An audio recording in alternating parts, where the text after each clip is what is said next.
राधे राधे दोस्तों, कैसे हैं आप सब। आशा करते हैं आप सब बहुत अच्छे होंगे और स्वस्थ होंगे। तो आज की कहानी है धर्मराज के 3 प्रश्न। बार बार कौन मरता है, संसार में सगा कौन है, दुखी रहने का सबसे बड़ा कारण क्या है। दोस्तों, ये प्रश्न किए थे कुत्ते ने धर्मराज युधिष्ठिर से। यह उस समय की बात है जब द्रौपदी सहित 5 पांडव हिमालय पर स्वर्गारोहण के लिए गए थे और एक एक करके सभी पांडवों ने अपना शरीर त्याग किया था। सबसे पहले द्रौपदी ने अपना शरीर त्याग किया था। कहते हैं जब 5 पांडव आगे पीछे चले जा रहे थे तो चलते चलते रास्ते में द्रौपदी बेदम होकर गिर पड़ी। भीम ने धड़ाम की आवाज़ सुनी तो पूछने लगे, भैया लगता है हम में से कोई गिर गया है, तनिक ठहरो देखते हैं कौन गिरा है। देखने पर पता चला कि उनकी प्राण प्रिय भ्राता द्रौपदी गिर पड़ी है। धर्मराज ने कहा, भीम गिरने वाले को गिर जाने दो, हमारा द्रौपदी से यही तक रिश्ता था, पीछे लौटकर मत देखना, दुनिया में कोई सगा नहीं है, इस धर्म मार्ग में मनुष्य को अकेले ही चलना पड़ता है। भीम ने पूछा, भैया द्रौपदी हमारी अपनी है, इसकी खुशी के लिए हमने कौन सा कार्य नहीं किया, लाखों लोगों से युद्ध लड़ा, फिर क्यों उसकी पीड़ा तुम्हें दिखाई नहीं देती। तब धर्मराज ने बताया, भीम मनुष्य का अंत उसके सारे गुनाहों की याद दिला देता है। द्रौपदी ने हम 5 में सदैव भेदभाव किया था, ये कभी आपने 5 पतियों में समान भाव से नियुक्त नहीं रहती थी। ये हम 5 में सबसे ज़्यादा अर्जुन से प्रेम करती थी, इसी पाप के कारण इसका पतन हुआ है। द्रौपदी को वहीं छोड़कर पांडव आगे के लिए बढ़ गए। दूसरी बार गिरने की फिर आवाज़ हुई। इस बार सहदेव जी गिरे थे। भीम ने पूछा, भैया सहदेव हमारा अनुज बेदम होकर गिर गया है, तनिक ठहरो, मैं उसको सहारा देकर उठाता हूँ। युधिष्ठिर ने कहा, भीम मैंने कहा ना, अब हमारा कोई सगा नहीं है, धर्म मार्ग में कोई किसी का सहारा नहीं बनता। सहदेव को अपनी बुद्धि का बड़ा अभिमान था, अब उसी बुद्धि से वो सहारा मांग ले। इतना कहकर वे सहदेव को छोड़कर आगे के लिए बढ़ गए। कुछ दूर आगे चलने पर नकुल भी धड़ाम से गिर पड़ा। भीम ने पूछा तो धर्मराज ने बताया कि नकुल को अपने रूप पर बड़ा गुमान था। वो कहता था कि मुझे विधाता ने बहुत सुंदर रूप दिया है, मुझे कोई इसमें हरा नहीं सकता। पर आज साबित हो गया कि नकुल का रूप भी मृत्यु के आगे घुटने टेक गया। नकुल को भी तड़पता छोड़ दिया और आगे के लिए कुछ कर गए। कुछ दूर आगे जाने पर अर्जुन का पैर फिसलता है और वह भी धड़ाम से नीचे गिर जाते हैं।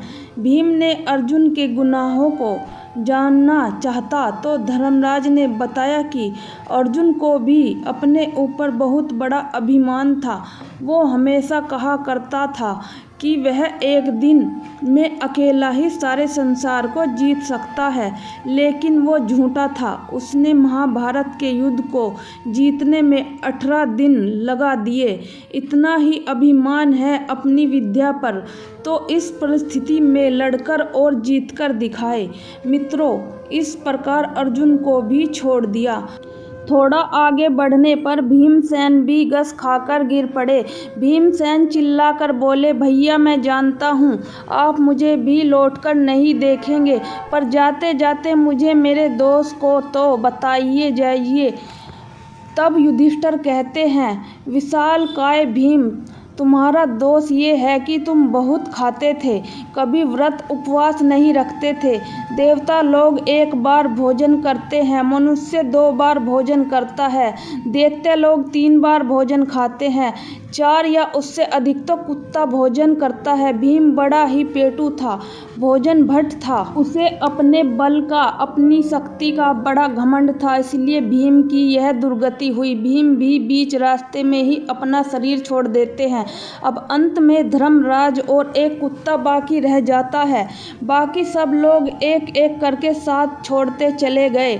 मित्रों, इसी तरह से अंतकाल आते आते सब साथ छोड़ जाते हैं, केवल धर्म आपका साथ नहीं छोड़ता। धर्मराज के साथ जो कुत्ता था, कुत्ता उनके पूरे जीवन काल के जो अच्छे कर्म थे वह धर्म कुत्ते के रूप में उनके साथ चल रहा था। जिस तरह परदेश में रहने वाले की मित्र विद्या होती है, घर में रहने वाले की मित्र स्त्री होती है, जिस तरह रोगी की मित्र दवा होती है, उसी तरह मरने वाले का मित्र धर्म होता है। धर्म से बढ़कर कोई सगा नहीं होता जो मरने के बाद भी आपका साथ नहीं छोड़ता। बाकी सारे सगे संबंधी हेतु नातेदार आपका साथ छोड़ जाते हैं। दोस्तों, धर्मराज उस कुत्ते के साथ हिमालय के सर्वोच्च शिखर पर पहुंच गए। चारों तरफ बर्फ ही बर्फ थी। वे अपने कुत्ते के साथ पर्वत की सबसे ऊंची चोटी पर्वत के ऊपर खड़े थे। तभी स्वर्ग से एक विमान आकर उतरा और विमान में बैठे देवदूतों ने कहा, चलिए महाराज, विमान में बैठिए, ये स्वर्ग का विमान तुम्हें लेने के लिए आया है। देवदूतों की बात सुनकर धर्मराज ने कहा, मैं स्वर्ग में तभी जाऊंगा जब मेरा एक कुत्ता मेरे साथ जाएगा। पहले आप कुत्ते को विमान पर चढ़ाइए। देवताओं ने उत्तर दिया कि ये कुत्ता स्वर्ग में नहीं जा सकता, आप विमान पर विराजमान होइए, विमान सिर्फ आपके लिए ही आया है। धर्मराज ने कहा, देवदूतों, कुत्ते के बिना मैं स्वर्ग जाने की इच्छा नहीं रखता। एक एक करके मेरे सगे मेरा साथ छोड़कर चले गए, पर इस कुत्ते ने अभी तक मेरा साथ नहीं छोड़ा है। और धर्म अनुसार सगा वही है जो अंत तक आपका साथ ना छोड़े। यदि धर्म में कुत्ता भी आपका साथ दे तो उसका भी अपमान नहीं करना चाहिए। देवदूतों ने कहा, हे राजन, स्वर्ग जाने का वही अधिकारी होता है जो पुण्यवान है। ये कुत्ता निंदनीय योनि का प्राणी है, इसका तो कोई पुण्य भी नहीं है, यह स्वर्ग में कैसे जा पाएगा। उसी समय धर्मराज ने अपने आधे पुण्य फल को कुत्ते को दान कर दिए। पुण्य प्रदान करते ही वो कुत्ता साक्षात धर्म रूप में परिवर्तित हो गया। कुत्ते ने धर्मराज से 3 प्रश्न पूछे। हे पुत्र, मेरा पहला प्रश्न है कि संसार में सगा कौन है, दूसरा प्रश्न है कि बार बार मरता कौन है, और तीसरा प्रश्न है शांति का एकमात्र साधन क्या है। तब धर्मराज उत्तर देते हैं, हे भगवान, संसार में धर्म ही सगा है। जो कामनाओं से घिरा रहता है वो बार बार मरता रहता है। जो कामनाओं से रहित हो गया वो सुखी भी है और पुण्य शांति को प्राप्त होता है। कई बार हम निरर्थक और अंतहीन कामनाओं के कारण अनावश्यक चिंताओं और तनाव से घिर जाते हैं, जबकि कामनाओं को त्याग कर हम सहज में ही उनसे मुक्त हो सकते हैं। इस संबंध में मैं आपको एक कहानी सुनाता हूँ। एक बड़ा ही धनी व्यापारी था। उसके पास बहुत सारा धन था। उसका व्यवसाय भी खूब अच्छे से चलता था। खूब पैसा था उसके पास। और तो आप जानते ही हो कि धन बढ़ने पर परेशानियां भी बढ़ती हैं। एक दिन वह व्यापारी अपने घर में पड़ा पड़ा बेचैन अवस्था में लेटा था। उसे नींद नहीं आ रही थी, मन में चैन नहीं था, बहुत बेचैनी थी। पत्नी ने पति को बेचैन देखा तो पूछा कि आपको क्या हो गया, आज आपको नींद क्यों नहीं आ रही, किस चिंता में डूबे हो। पत्नी के बार बार पूछने पर भी उसने कुछ नहीं बताया। दूसरे दिन भी उसकी यही हालत थी। तब पत्नी ने बहुत जिद की और कहा कि आपको बताना ही होगा कि आपकी किस चिंता में हैं। तब व्यापारी ने कहा, प्रिय, यह मत पूछो कि मैं किस चिंता में हूँ। अगर तुम सुनोगी तो तुम्हारी भी मेरे जैसी हालत हो जाएगी। परंतु पत्नी ने जिद करके पूछा कि आपको बताना ही पड़ेगा, किस लिए चिंतित हैं। पत्नी के विशेष आग्रह करने पर उसने कहा कि हे प्रिय, एक दिन मेरे मन में आया कि यदि मेरा सारा कामकाज बंद हो जाए तो फिर हमारी क्या स्थिति होगी।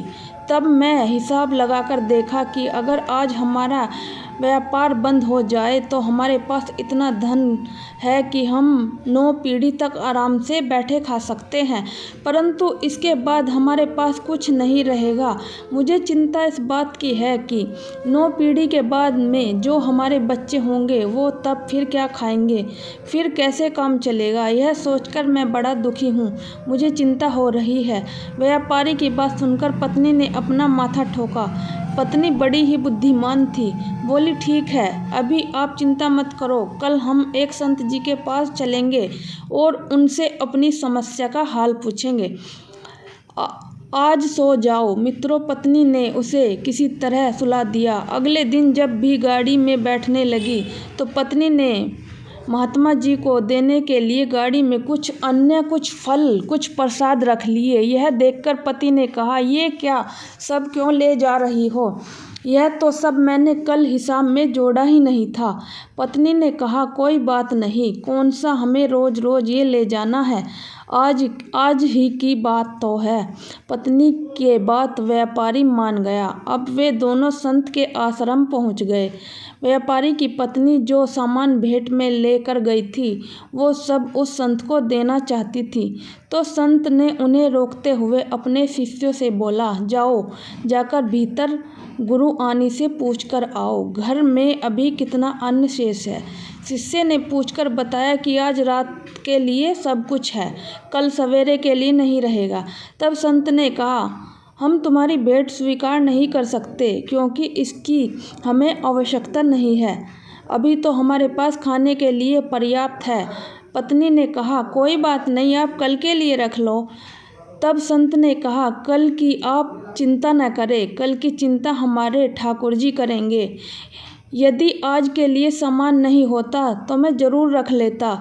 दोस्तों, पत्नी से व्यापारी पति बोला, प्रिय चलो अब चलते हैं। पत्नी ने कहा, अभी आपने अपने प्रश्न का समाधान तो पूछा ही नहीं।